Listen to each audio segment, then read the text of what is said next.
ನಮಸ್ಕಾರ ಬಂಧುಗಳೇ, ನಾನು ನಿಮ್ಮ ಡಾಕ್ಟರ್ ಸಾರಿಕಾ ಎಸ್ ಗಂಗಾ. ಇವತ್ತು ಮತ್ತೆ ಇನ್ನೊಂದು ವಚನ ವಿಶ್ಲೇಷಣೆಯೊಂದಿಗೆ ತಮ್ಮೆದುರಿಗೆ ಬಂದಿದ್ದೇನೆ. ಹೆಣ್ಣು ಹುಟ್ಟಿದೊಡೆ ಹುಣ್ಣೆನ್ನುವಿರಿ, ಹೆಣ್ಣು ಇಲ್ಲದಿರೆ ಪ್ರಪಂಚ ಕಾಣುವಿರೆ. ಹೆಣ್ಣು ಹುಟ್ಟಿದೊಡೆ ಹುಣ್ಣೆನ್ನುವಿರಿ, ಹೆಣ್ಣು ಇಲ್ಲದಿರೆ ಪ್ರಪಂಚವ ಕಾಣುವಿರೆ. ಹೆಣ್ಣು ಜಗದ ಕಣ್ಣೆಂದ ನಮ್ಮ ಕಲಾ ಸಂಗಮ ಅಂತ. ಹೆಣ್ಣು ಜಗದ ಕಣ್ಣೆಂದ ನಮ್ಮ ಕಲಾ ಸಂಗಮ.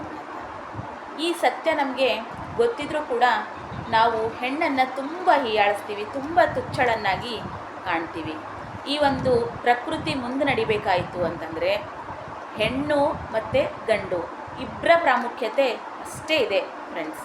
ಯಾಕಂತಂದರೆ ಒಂದು ಹೊಸ ಜೀವಿ ಹುಟ್ಕೊಳ್ಬೇಕು ಅಂತಂದರೆ, ಒಂದು ಹೊಸ ಜೀವಿಯಿಂದ ಈ ಪ್ರಪಂಚ ಮುನ್ನಡಿಬೇಕು ಅಂತಂದರೆ ಗಂಡಿನ ಪಾತ್ರ ಎಷ್ಟಿದೆಯೋ ಹೆಣ್ಣಿನ ಪಾತ್ರ ಕೂಡ ಅಷ್ಟೇ ಇದೆ. ಆದರೆ ಅದನ್ನು ಮರೆತು ಈ ಒಂದು ಪುರುಷ ಪ್ರಧಾನ ಸಮಾಜದಲ್ಲಿ ಹೆಣ್ಣಿಗೆ ತುಂಬ ಹೀಯಾಳಿಸಲಾಗುತ್ತೆ. ಹುಟ್ಟಿದ ತಕ್ಷಣ ಹುಣ್ಣು ಅಂತ ಕರೆಯಲಾಗುತ್ತೆ. ಆದರೆ ಅವರು ಮರೆತೇ ಹೋಗಿರ್ತಾರೆ, ಹೆಣ್ಣು ಇಲ್ಲದೇ ಇದ್ದರೆ ಈ ಜಗತ್ತೇ ನಡೆಯಲ್ಲ ಅನ್ನುವಂಥದ್ದನ್ನು.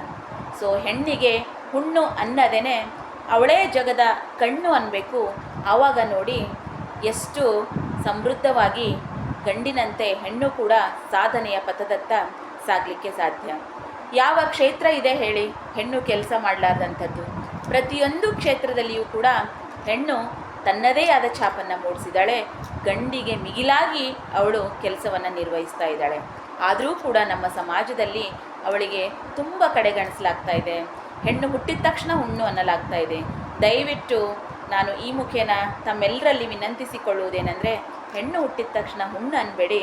ಹೆಣ್ಣು ನಮ್ಮ ಮನೆ ಬೆಳಗಿಸುವ ಜ್ಯೋತಿ, ಹೆಣ್ಣು ನಮ್ಮ ಮನೆ ಬೆಳಗಿಸುವ ನಂದಾದೀಪ, ಹೆಣ್ಣು ನಮ್ಮ ಮನೆ ಬೆಳಗಿಸುವ ಮಹಾಲಕ್ಷ್ಮಿ ಅಂತ ತಿಳ್ಕೊಳ್ಳಿ.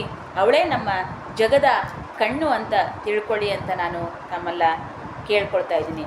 ಧನ್ಯವಾದಗಳು.